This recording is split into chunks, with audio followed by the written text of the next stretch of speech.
Remember those colorful Jell-O molds your grandma used to make for Christmas dinner? Those wiggly, fruit-filled towers that seemed to defy gravity? Well, they've vanished from most holiday tables today. In this video, we're taking a trip down memory lane to explore 20 holiday foods that have disappeared over the years. Remember those wiggly, colorful towers of Jell-O at Grandma's house? Back in the 1950s and 60s, Jell-O salads were the height of holiday fashion. These wobbly creations weren't just desserts. They often combined unlikely ingredients that might make us scratch our heads today. Picture this: a bright green lime Jell-O mold studded with celery, pineapple chunks, and miniature marshmallows. Sounds strange? Well, these concoctions were all the rage at holiday gatherings. Jell-O salads became a big deal for a few reasons. First, they were a perfect way to show off your fancy copper molds and culinary creativity. Plus, in the post-war era, convenience foods like Jell-O were seen as modern and exciting. Let's dive into some popular holiday Jell-O salad recipes from vintage cookbooks. There was the Perfection Salad, which mixed lemon Jell-O with cabbage, carrots, and pimentos. For a festive touch, you might find a crown jewel dessert with cubes of different colored Jell-O suspended in a creamy base. And who could forget the infamous lime cheese salad that combined lime Jell-O with cottage cheese and crushed pineapple? These Jell-O creations weren't just about taste. They were conversation starters and centerpieces. Homemakers took pride in unmolding a perfectly set Jell-O salad, watching it shimmer on the holiday table. It was a way to impress guests and showcase your hosting skills. But why did these festive jiggly towers disappear from our holiday spreads? Well, tastes changed as people became more health conscious. The high sugar content and artificial ingredients in Jell-O fell out of favor. Plus, as global cuisines became more popular, the idea of vegetables suspended in gelatin started to seem less appealing. There was also a shift in how we viewed convenience foods. What once seemed modern and sophisticated began to feel outdated and artificial. People started to prefer fresher, less processed options for their holiday tables. So, while you might still find the occasional Jell-O salad at a potluck or family gathering, these colorful creations have largely vanished from mainstream holiday menus. They've been replaced by salads with fresh greens, roasted vegetables, and vinaigrettes. A far cry from the jiggly, sweet, and savory concoctions of the past. Imagine biting into a holiday pie, expecting sweet fruit and tasting meat. It's not a cooking mishap, but a centuries-old tradition that's largely vanished from our festive spreads. Mincemeat pie was once a staple of Thanksgiving and Christmas dinners, but its ingredients might surprise modern diners. Let's take a trip back to medieval England, where mincemeat pie got its start. Back then, this pie was filled with minced meat, dried fruits, and spices. It wasn't just a tasty treat, it was a symbol of wealth and luxury. Why? Because spices were super rare and expensive at the time. If you could serve a mincemeat pie, you were basically showing off. The original mincemeat pies were pretty different from what we think of as dessert today. They were enriched with animal fat, giving them a rich texture and hearty taste. It was like having your main course and dessert all wrapped up in one flaky crust. As mincemeat pies made their way across the Atlantic, they started to change. In the U.S., some areas kept the traditional meat-filled versions, while others began to sweeten things up. Over time, the meat started to disappear from many recipes. Modern mincemeat pies are usually packed with a mix of dried fruits like raisins, currants, and sultanas. They're spiced up with cinnamon and nutmeg, and sometimes even given a kick with a splash of brandy or rum. So, why did this rich, spicy pie fall out of favor? Well, it's partly because we didn't need to preserve meat the same way anymore. Culinary historian Linda Palacio points out that as slaughtering practices changed, we had less need to preserve every part of the animal. This meant the original purpose of mincemeat, to use up and preserve meat, wasn't as important. Our tastes changed too. As we got more options for holiday desserts, the idea of meat in a sweet pie started to seem a bit odd to some people. In the U.S., mincemeat pie began to be seen as an outdated dish, something your great-grandma might have made. But don't count mincemeat out just yet. In Britain, these pies are still a big part of holiday traditions. They're often baked in small, individual-sized portions, perfect for nibbling alongside a cup of tea. And who knows? With the current trend of rediscovering old recipes, mincemeat pie might just make a comeback on this side of the pond too. What do you get when you mix canned fruit, coconut, and marshmallows? No, it's not a dare, it's ambrosia salad, a dessert that once reigned supreme at holiday gatherings. Let's uncover how this unusual blend became a mid-century marvel and why it vanished from our festive spreads. Ambrosia salad was a holiday must-have for much of the 20th century, especially in the southern United States. This sweet, creamy concoction was a regular at Thanksgiving and Christmas dinners. But here's the thing.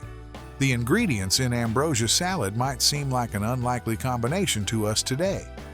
Picture this: a bowl filled with canned mandarin oranges, pineapple chunks, and bright red maraschino cherries. Now, mix in some shredded coconut for a tropical twist. But wait, there's more. Fold in some fluffy marshmallows and smother it all in a creamy dressing made from whipped cream, sour cream, or even mayonnaise. Sounds a bit wild, right? The name ambrosia means food of the gods in Greek mythology. But how did this celestial named dessert end up with such down-to-earth ingredients? Well, it all started in the 1920s.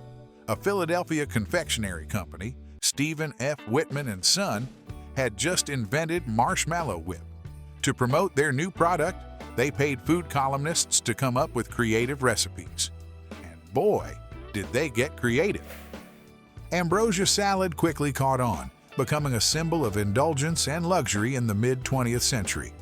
The ingredients, which seem commonplace to us now, were actually quite exotic and interesting to consumers back then. Canned fruits were relatively new and exciting, representing the marvels of modern food preservation. Every family seemed to have their own spin on ambrosia salad. Some added bananas or grapes to the mix. Others threw in a handful of chopped nuts for crunch.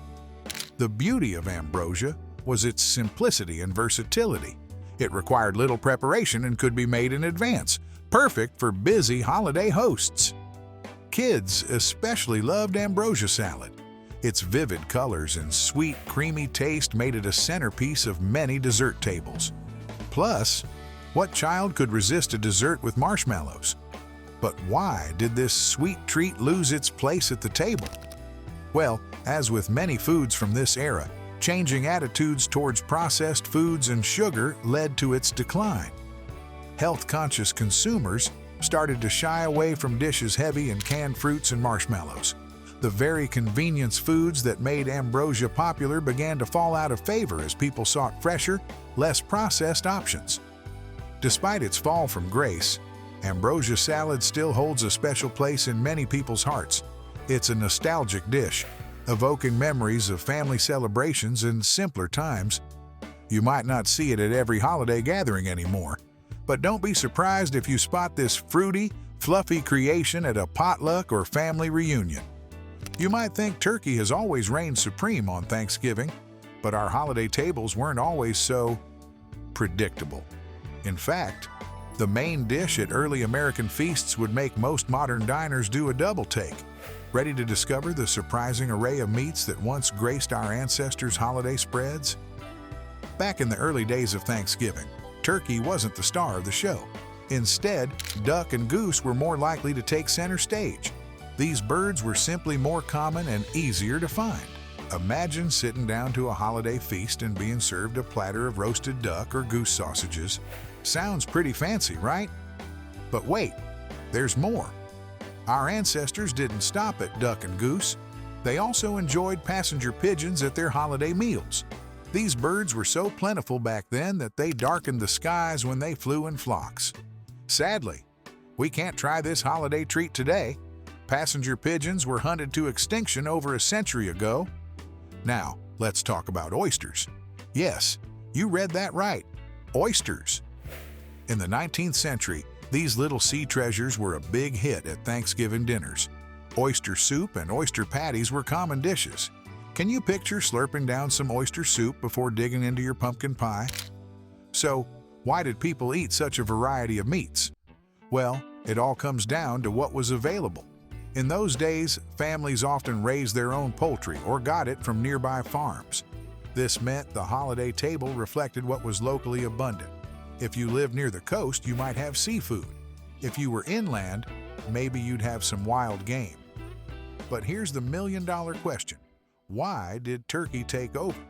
It's partly because turkeys got easier to raise on a large scale. As farming practices changed, turkeys became more affordable and available. Plus, they're big birds, perfect for feeding a crowd at a holiday gathering.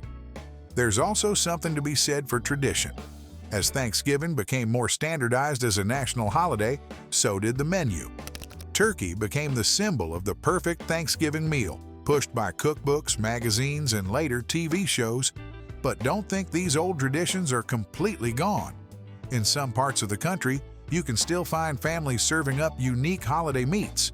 In the South, for example, some folks still enjoy dishes like chitlins, that's pig intestines, by the way, or oyster stuffing at their holiday feasts. So, the next time you're carving into your Thanksgiving turkey, take a moment to appreciate the diverse and sometimes surprising history of holiday meats in America. Who knows? Maybe you'll be inspired to shake up your own holiday menu with a nod to these forgotten feasts of the past. As we've journeyed through these vanished holiday foods, it's clear that our festive tables are a reflection of our changing culture. From Jell-O salads to mincemeat pies, these dishes tell the story of shifting tastes, new technologies, and evolving traditions. But here's a thought. What if some of these forgotten foods are hiding in your family's recipe box? Why not take a dive into your own culinary history this holiday season? You might uncover a quirky ambrosia salad recipe or a unique take on roast goose that's been gathering dust for decades. Who knows? You could start a new family tradition by reviving an old one. As we look to the future, it's fun to wonder which of today's holiday staples might vanish next. Will the green bean casserole still grace our tables in 50 years? Or will pumpkin spice everything be a distant memory? Only time will tell, but one thing's for sure. Our holiday menus will keep evolving, just like they always have.